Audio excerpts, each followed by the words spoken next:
someone's like of content is relative to what their personal interests are. Take a drink to that. Yeah. You know, I think though I feel opposite than you though. You know, I agree with you though on the fact that the market is saturated. It really is. Yeah. There's a ton of comedians doing podcasts. I'll shit on them all day because I think they're capitalizing on a market that's going to eventually eat itself. Man, you know, if you're putting shit out on a daily though, man, I'm gonna speak from my own perspective. It's really fucking hard. It really is. Because I mean, I wake up, I do the work thing, and then I come home, and then I'm just like, all right, so let's do a fucking video. And I have no idea what I'm doing. I really don't.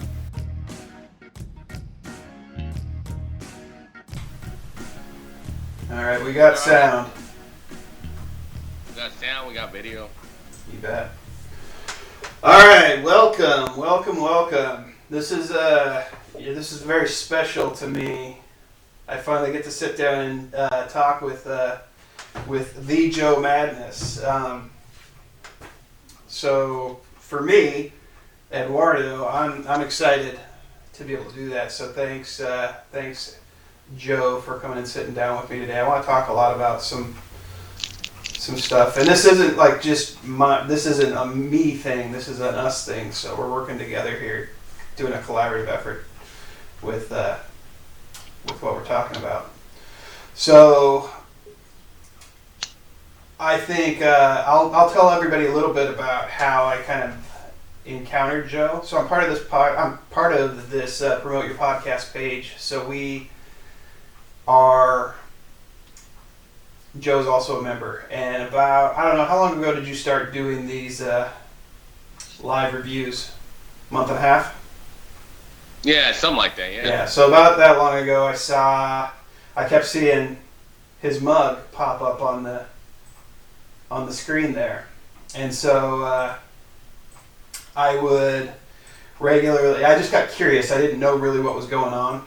So I'd look every once in a while and be like, okay, this guy's doing reviews. But there wasn't a lot of comments. There wasn't a lot of feedback yet. And so one day I hopped on, and my initial impression was like, oh, he's hating on podcasts.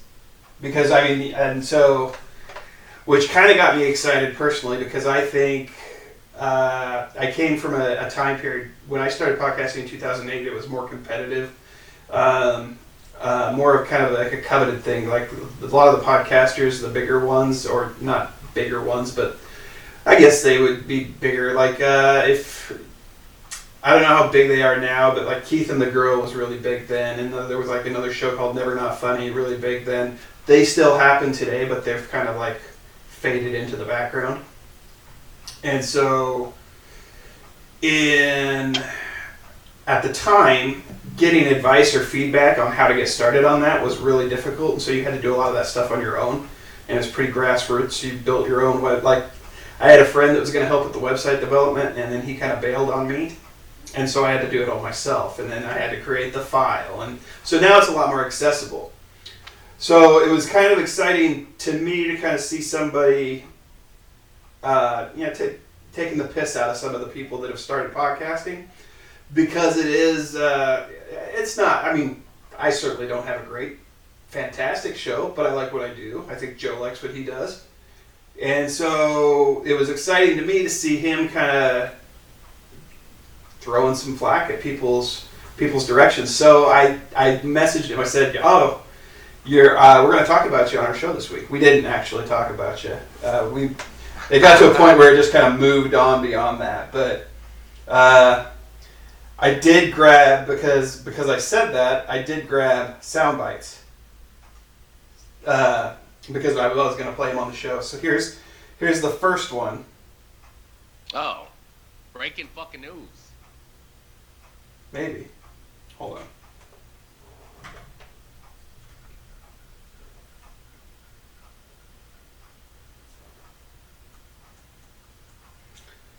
For whatever reason, it's not pulling through. Let's see. Probably got too many things going on. All right, so either way, I'll. Some shit. What's that? And I was just saying, you're working on some stuff behind the scenes. Now, this is the first time we're actually doing something.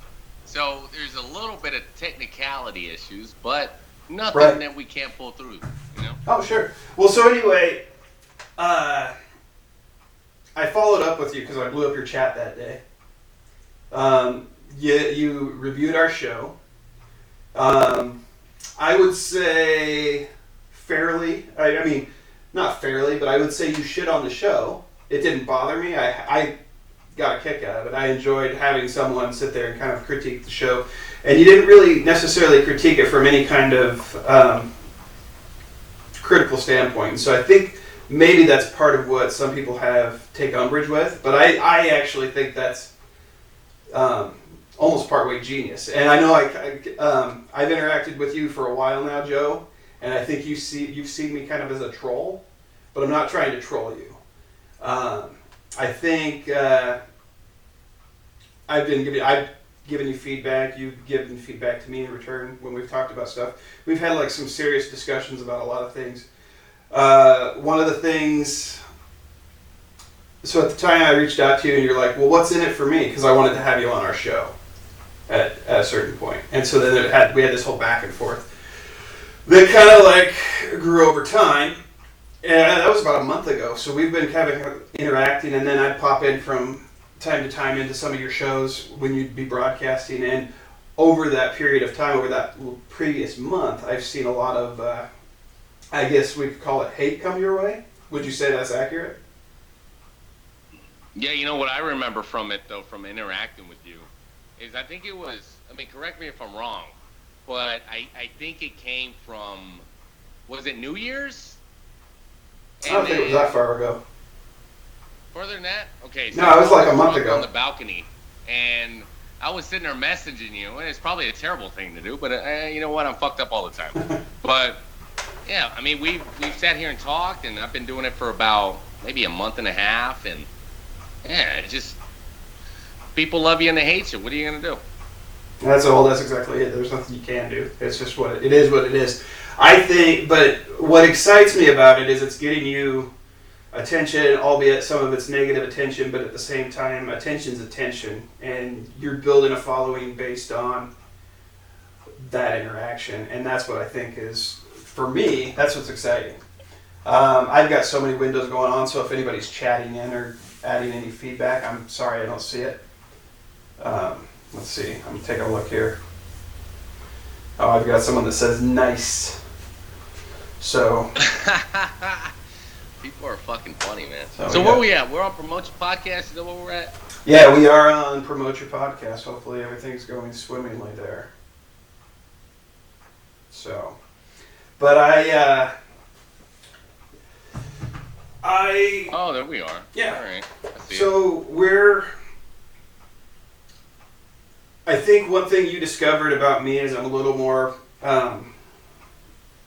pessimistic, I guess, than you are about the whole.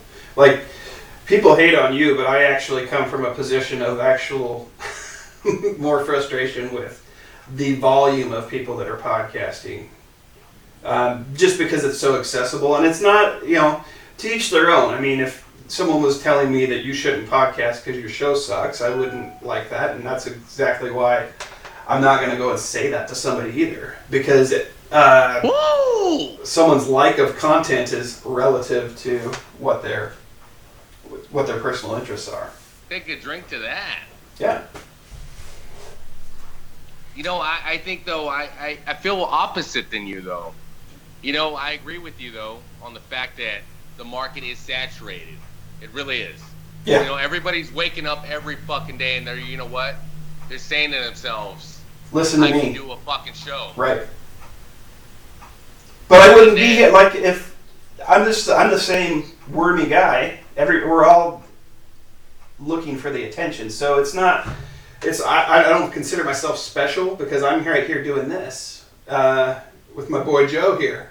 But yeah, I'm not. I don't think what I'm doing is any more special than what anybody else is doing. Whatever everybody else is passionate about what they're talking about, and everybody else feels like they need to be heard. And since it's accessible, why not? So it's kind of, I've always kind of like rode the fence on my opinion with it, because I feel like I can't take it away from other people unless I'm going to take it away from myself too. And I like doing it. So it's a fun outlet. It's a fun release.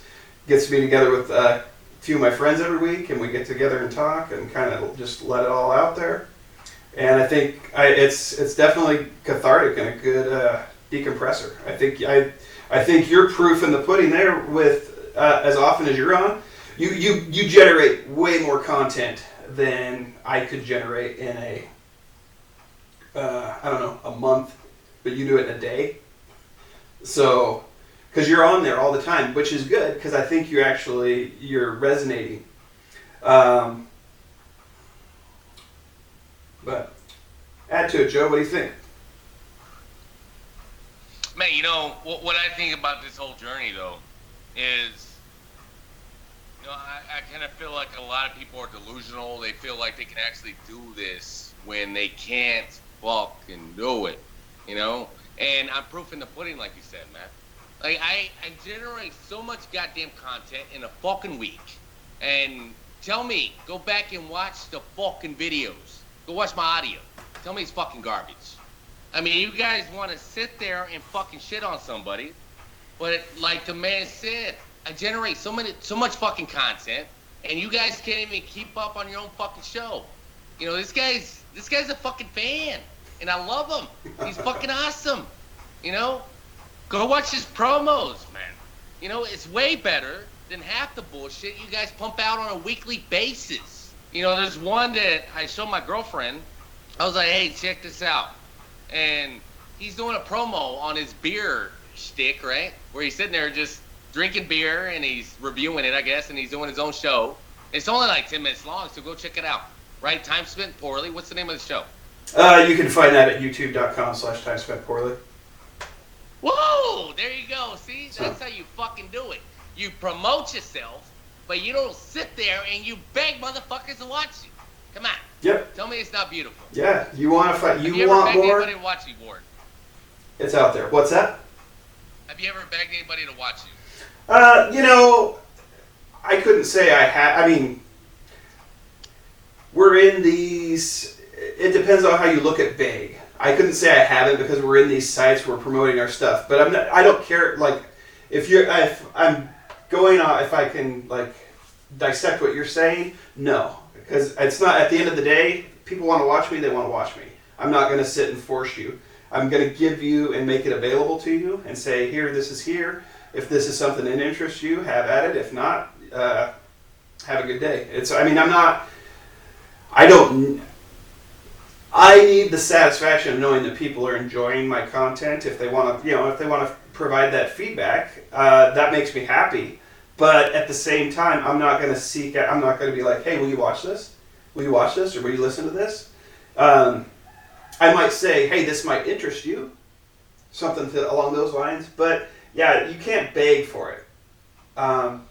You got to go about it in a way that gives people the option to bow out or to cling on, which makes it difficult to build a following, because you're giving them that option, and people could be like, nah. But I bet you 100 people a day would pass over the content that we deliver, but probably enjoy it if they gave it a chance. It's just one of those things that you don't know what you don't know, and there's so much out there to pour through that you're going to go either gravitate to something that's easy, like say a Joe Rogan.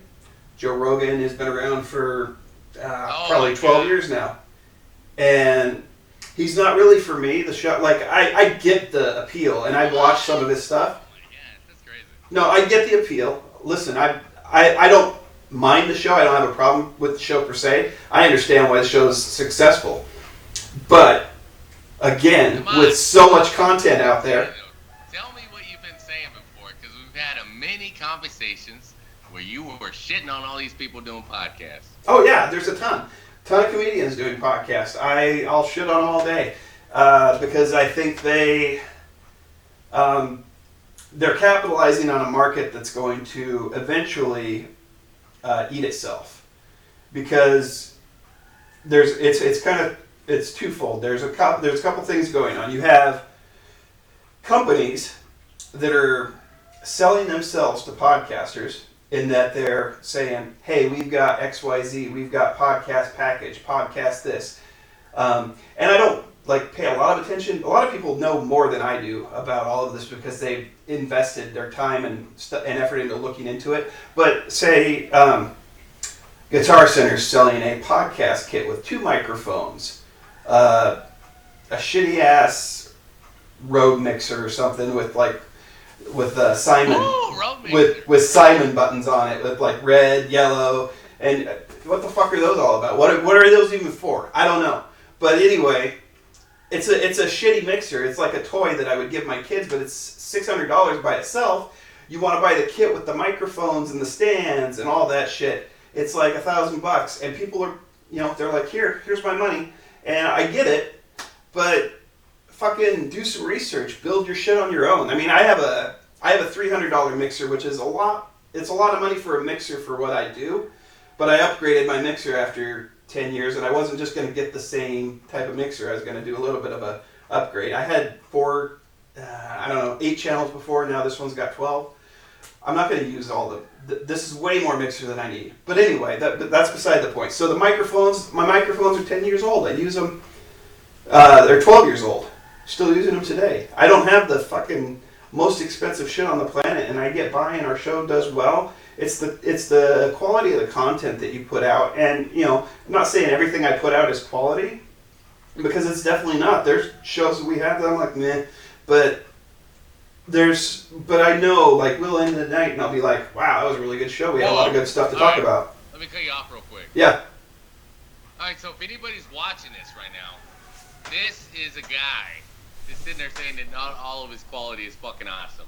But if you're looking at the stream, which I looked at it just now, this guy has all the promotion on there, all in one fucking spot. You got the fucking video. And I want to sit here and say on the fucking record that half of you motherfuckers, maybe 90%, can't do what this man is doing. I would agree with that. Yeah, I'd agree with that. I mean, it takes a lot of practice, and I think you would attest to the practice sentiment. It's not something boy, if I go back and I listen to we did 146 episodes from 2008 to 2011, and if I listen, we tried going back and looking at a few of those when we started back up a few years ago, and probably 95% of it is unlistenable. At the time, I was 10 years younger. 8 years younger in some cases, and so at the time we were like, oh, this is gold. And we'd say a lot of shit for shock value and stuff like that, but you go back to it now, it's like, it's kind of, there's cringy moments, there's just stuff that we thought was funny then, yet you kind of outgrow it, you outgrow yourself, and that was clearly evident to me. And it's kind of the Joe Rogan thing too. I outgrew Joe Rogan because I liked Joe Rogan at one point, but his show has not really. It's evolved in that he's stepped into it a little bit. What's that? Don't talk about him.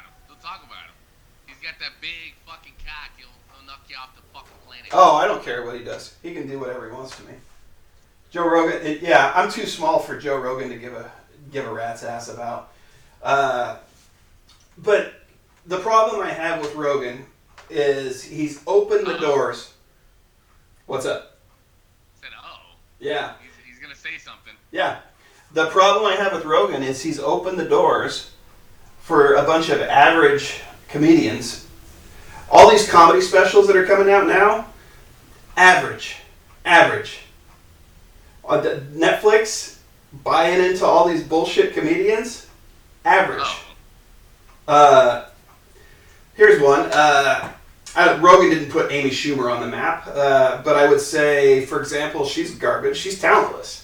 She's like if my mom woke up, and my mom's dead, so this is really kind of a poor example, but if my mom woke up one day and was like, I'm going to be in movies, I'd be like, okay, Mom, that sounds cool. And then Judd Apatow was like, hey, here's a movie deal. here's a contract, Amy Schumer, because I don't know what Judd Apatow's motivation was. Did he find her funny? She wasn't really she wasn't breaking any new ground. Her and I'm not just dogging on women. I got a whole list of men too. But like her and Schlesinger, Eliza Schlesinger, on the surface, funny. Yeah, she's getting. She's about Bert? no. About Bert?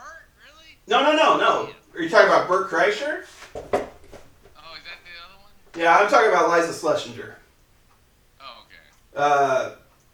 The Bert Kreischer, he's kind of forgettable too. He's the guy that takes his shirt off. What's that? I was like, damn, dude. Yeah. Shit, man. These people are all making money, though. Yeah, they sure fucking are. Thanks, Joe Rogan. About it. Yeah, that's true to an extent, though. But when you're coming up and you're essential on the ground and you're doing something that nobody else is doing, then how are you not going to bring your friends into the fold and be like, okay, I'm helping myself. I'm already fucking famous. We're doing a podcast. Why not help your friends? Sure. No, I get it. I'm not saying I like the argument's sound, Joe. I get it, but it's also breaking the wheel in a way because it's opening these doors for just subpar average people. We don't have Mark Maron puts together a good comedy special and puts out a well thought out piece. What's that? He had Obama on his show. Yeah, well, that's what basically really helped him blow up. But he'd been going for a while, and become really successful. I'll even throw credit to Louie CK where it's due. I mean, yeah, he's a weird, perverted dude that likes to jerk it in front of women. Don't talk about Louie. No, don't do it. I fucking love Louie. No, I like Louie. That's what I'm saying. I don't have a problem. Listen. No, Louie's great.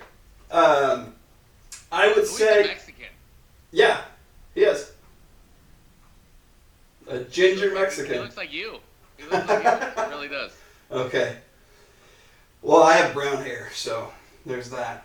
But so Louie, comedy-wise, is great, and I think we threw out the baby with the bathwater on persecuting him so bad over what he did a little bit as a society.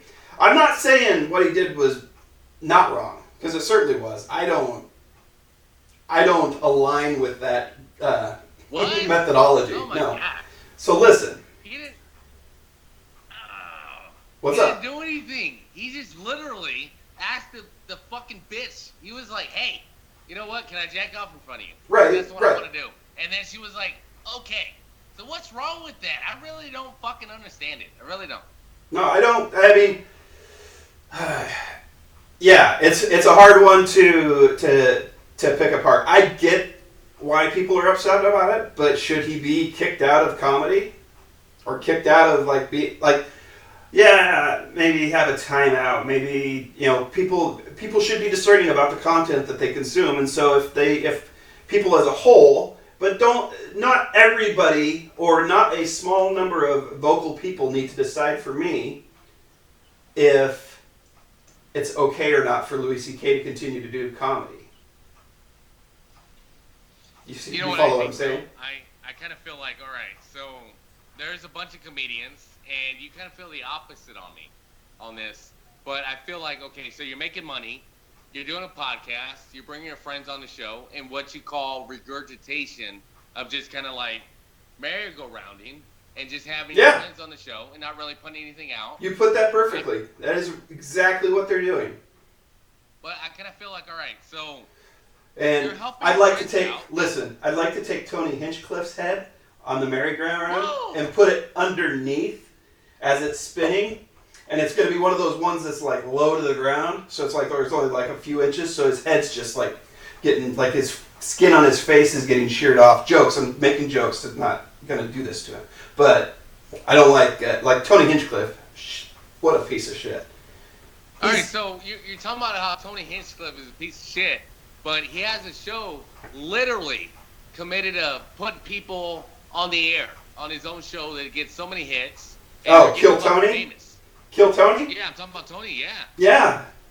Great concept. But But unless his shtick where he thinks he's like the best up-and-coming young comedian is shtick, and it's not the way he actually... Like, I believe he actually feels that way about himself, and I think that's horseshit, because I don't see him doing much beyond what he's doing right now.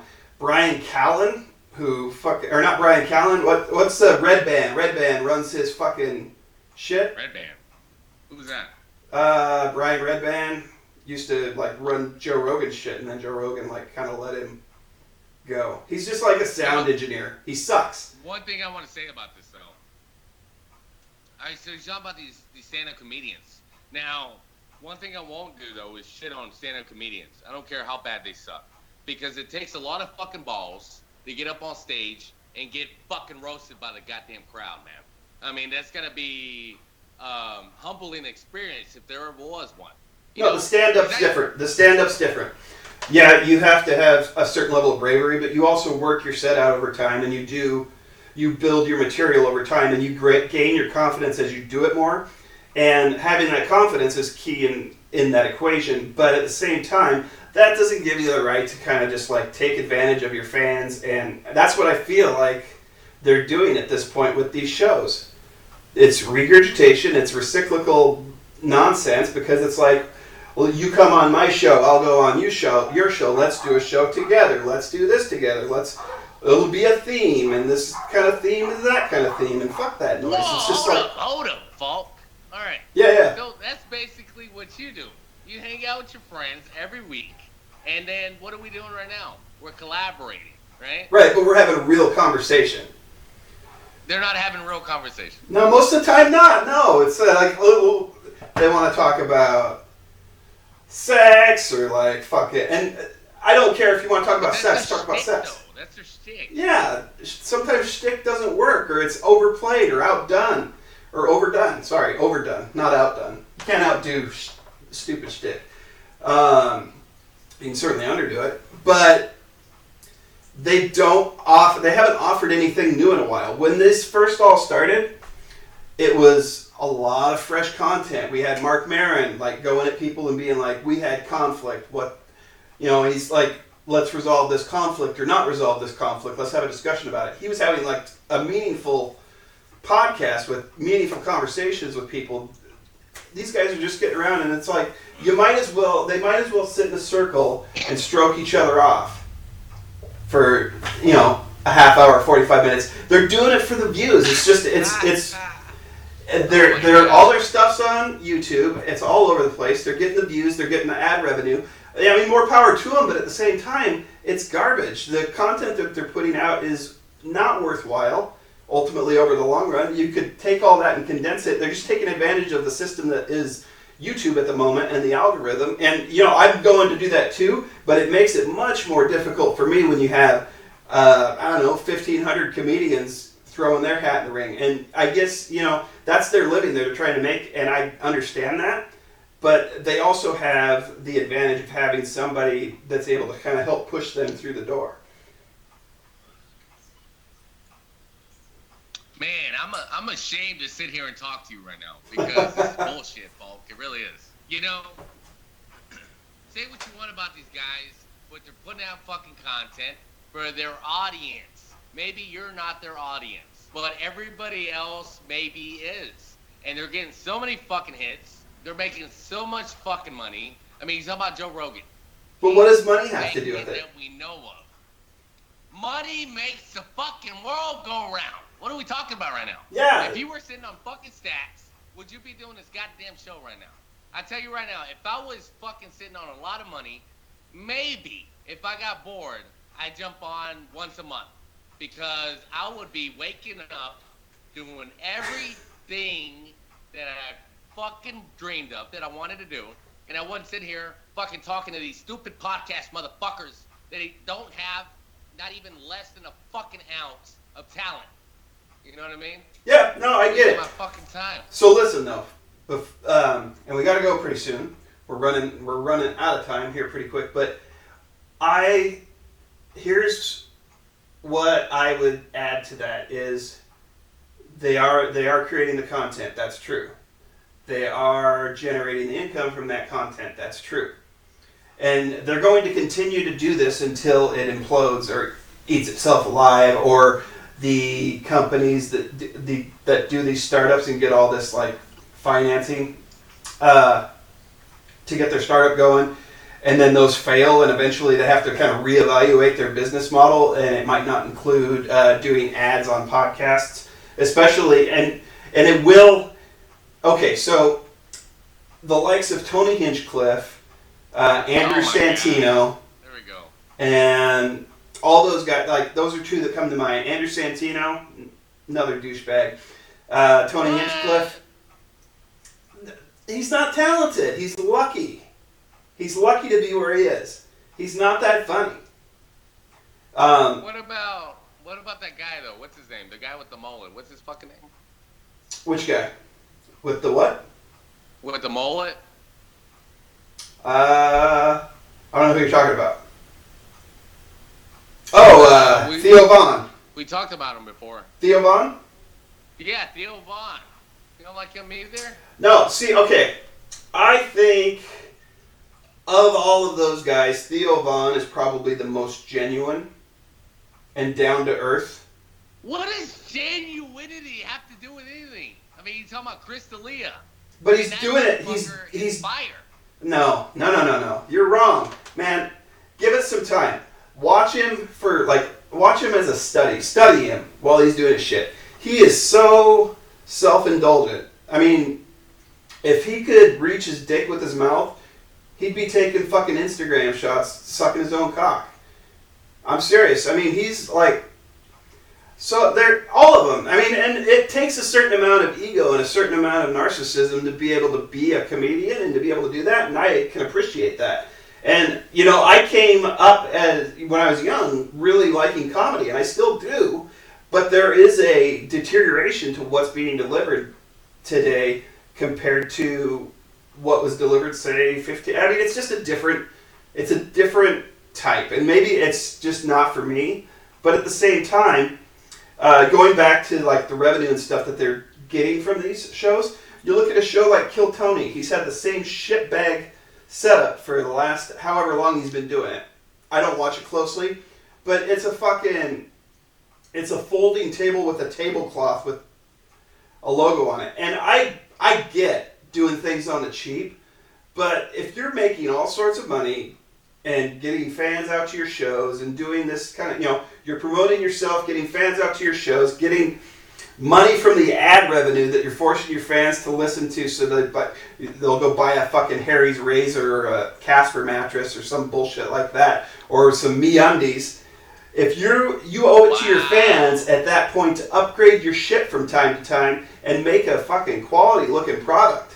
And his shit, I mean, what's he filming his show on? Like a 720p camera from a mile away, and nothing's in focus. Everybody's washed out, and it's just kind of like, okay, well, if I was listening to this as an audio program, that's great, but fucking up your fucking game now. I mean, you got podcasters or you got YouTubers, influencers now that are delivering better content than these fucking people, and they're doing what a lot of those guys are doing well too. But you gotta fucking change your fucking approach, or at least update the way you do it. Man, you know, if you're putting shit out on a daily though, man, I'm gonna speak from my own perspective. It's really fucking hard. It really is. Because I mean, I wake up, I do the work thing, and then I come home, and then I'm just like, all right, so let's do a fucking video. And I have no idea what I'm doing. I really don't. And most of it's good. I don't even realize it's good. And then some of it, like last night, I mentioned it before, it was fucking garbage. And I had to fucking shut it down. I was like, this is not fucking working. So, I mean, I can definitely respect the art, though. You're practicing, as far as Tony Hinchcliffe goes, he's on the fucking road, man. He's going to different cities, he's putting on a show. So you got to have something that's easy to set up, in my opinion. Yeah. He could do better. That's all I'm saying. I mean, well, and I also don't like his personality. He's a toxic personality. Wow. Yeah. This guy literally gets paid to fucking roast the fuck out of everybody. Yeah, he does a shitty, but he doesn't do that great of a job at it. He could write material great, but on the spot, man, he looks like a petulant little child sometimes if he gets caught in a sticky situation where he's uncomfortable. And I get everybody's insecure, because I'm insecure as fuck. But then if you're insecure like that, but pretend you're not, and you act like a fucking dick to people, then you're going to get seen as a dick, and that's how I see him. And, you know, I know that my opinion doesn't align with most people. I know that I'm the minority in this equation. I know that. I'm not, like, people will disagree with me, and that's okay, because we're built on a society where people are able to have differing opinions, differing thoughts on things. But at the same time, you have to look at it from a different through a different lens, I guess, and I don't know how to convince a person unless I was doing like exposure or like expose him coverage, where I would be like dissecting his coverage. I don't have the time or the desire to put in the effort to follow him that closely to be able to, like, I would get like I'd have to fucking go throw up every time I finished. It'd be like I'd get anorexic over covering Tony Hinchcliffe. So, you know, one thing I will say about these comedians that you talked about, though, you know, they built their livelihoods on TV, on fucking doing a stand-up comedy, and then they do it in front of massive crowds. I mean, I can't even imagine. So when you sit there and you try to dissect the mindset that somebody has as far as being a stand-up comedian, I mean, you're definitely getting shit on a daily basis. People are sitting there pretending like they can do what you can do. And, fuck, man. It's got to be hard sitting there working on your fucking material in front of a crowd and then recording it and trying to put on a show. That's what I think. Right, nothing's easy, but I mean, it's hard to do what you do as a profession every day. Any individual does something for long enough. I mean, what's that rule about 10,000 hours?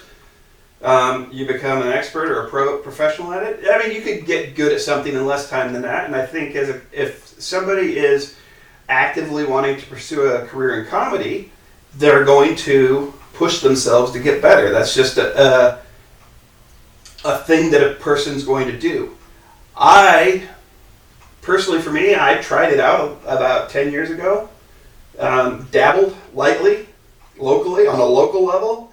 And I was like, man, I could continue to... There were a couple things that factored into why I didn't pursue it. I had a family, and I think it would be difficult to have a real comedy career with a family living in the Pacific Northwest and trying to like actually get your name out there. I'm not gonna haul my family down to fucking LA on a whim that I'm gonna catch fucking Joe Rogan's attention. Where's he? Is he in LA? Who fucking cares? Joe Rogan's somewhere he lives in the mountains somewhere in California, but yeah. I think he records in somewhere in Los Angeles. But yeah. You know, I've wanted to dabble in the fucking comedy business. And I tell you right now, man, I mean, I don't have no fucking shame in saying this. It's got to be fucking terrifying. It's got to take a lot of fucking balls to jump on fucking stage. And even if you get 2 minutes, if you get fucking 5 minutes, the crowd is either going to fucking love you or they're going to fucking hate you. And they're going to fucking let you know about it. I mean, it's some scary shit. It really is. No, I don't disagree. We had the instance that I dabbled in, we actually did a show at a local bar. This was 10 years ago when we did the first time we did our show. We had a 100th episode that we hit a milestone with our 100th episode after a few years. And we got this crazy idea that we were going to do our 100th episode in a bar. Well, I mean, it was just fucking utter chaos. You can't keep attention. I mean, and our venue was unique in that people weren't going there to watch a comedy show or watch a podcast, a live performance of a podcast too. So there was that. We were losing already. But at the same time, it's grading. I mean, you are looking for that validation when you're up there, and you're not going to get it. So I can agree with that. I don't think that it's not hard and that it's not a difficult grind to do. But that doesn't take away the fact that they put themselves in that position to do it. And now they've built their fan base, and they owe it to their fans. If they're wanting to continue to extract from them, they need to deliver content that's satiable and enjoyable on a consistent basis. And this fucking circle jerk shit that they do all the time is nonsense. They got to find a better way to get their content out there. Because all they're doing the show right now for is to promote their show dates. They sit around and have a conversation. That's great. When I sit around with my guys and we have a conversation, we want people to come listen to us, and we'll have a thoughtful conversation about things that are enjoyable to us and things that we enjoy. And that's all fine and dandy, and that, people like to listen to that stuff as a fly on the wall. But I'm not sitting here going, we're going to be in this and this and this. And I'm not saying I wouldn't if I had that opportunity. But I'm also saying if I had that opportunity, I'm going to do something to show my fans that I give a shit about them. And I don't feel like, at the end of the day, they talk about fans. And I got to wrap up, but they call us civilians.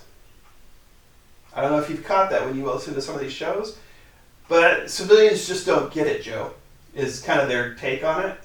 And so, but they talk like they're this fucking special fucking breed of people. And maybe they are, but at the same time, I understand a lot of where they're coming from, and they're not that fucking special. And so, wow. I can sit here and have the same kinds of conversations they can have, and I can have a thoughtful discussion, and I can say people in general are all shitty. Everybody's shitty. It's just a matter of what pieces of shit you like, and we've actually brought this up on our show before. You align with the type of shitty people that you like. Everybody is shitty and narcissistic in their own way. Boy, I think I'm going to make some enemies. I might turn the tide for you, and you might be like the likable guy, and maybe I'll be the guy that's got all the enemies. That's funny. All right. Hopefully we get some views out of this. But I got to go. You want to do this again sometime? Yeah, man. All right. We'll talk off the air. But hey, thanks everybody for watching. Leave some comments. All the social shit's in the bottom there if you want to go check us out. I made all these special pictures and shit, so I don't see any reason why Joe and I wouldn't want to reconvene and have more discussions about this kind of stuff in the future. So, all right, thanks for listening. Thanks for watching. We'll see you. Thanks, Joe. All right, brother. Have a good day at work.